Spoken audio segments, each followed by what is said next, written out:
But let me just introduce myself a little bit. I'm from India. I live in Singapore.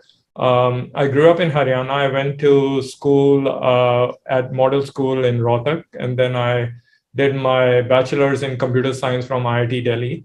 Then I went to the US. I did my master's and my MBA at Georgia Tech, worked for a few years, then decided I really wanted to become a professor because that was my passion. So for that, you have to do a PhD. So I went back, I did my PhD at Harvard in Boston. And then for the last 17 years, I've been here at INSEAD, which, as Shivesh mentioned, is a business school with campuses mainly in France and Singapore, right? So I'm normally based in Singapore, but I often travel to France as well to teach.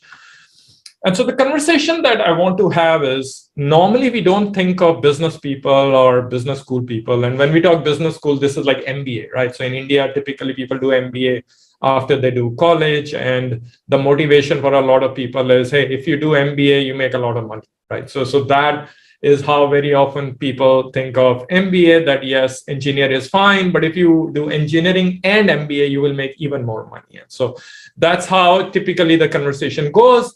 And we normally don't think of business or business schools as some place where we would talk about impact. And when I use the word impact, I mean social impact or environmental impact, meaning the contribution you have for society. But one of the things that's happening a lot today, if you really follow the conversations around us, is these two conversations are coming together. So in the past, people used to say, if you want to contribute to society, you have to go to a nonprofit, you have to go to a charity. But if you want to make a lot of money, you become an entrepreneur, you run a business, right? But increasingly, more and more people are saying, how about both?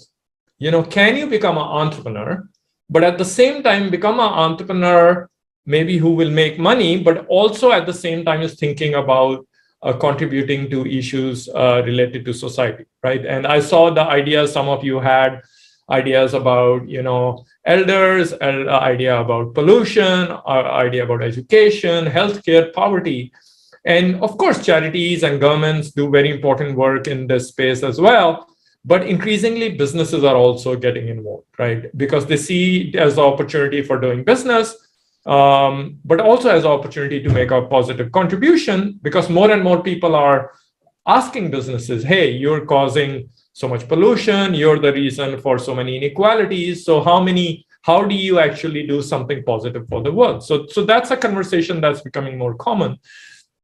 And one of the pioneers in a way to make this conversation mainstream is, you might have heard the name of this gentleman, Professor Muhammad Yunus, who won the Nobel Peace Prize in 2006.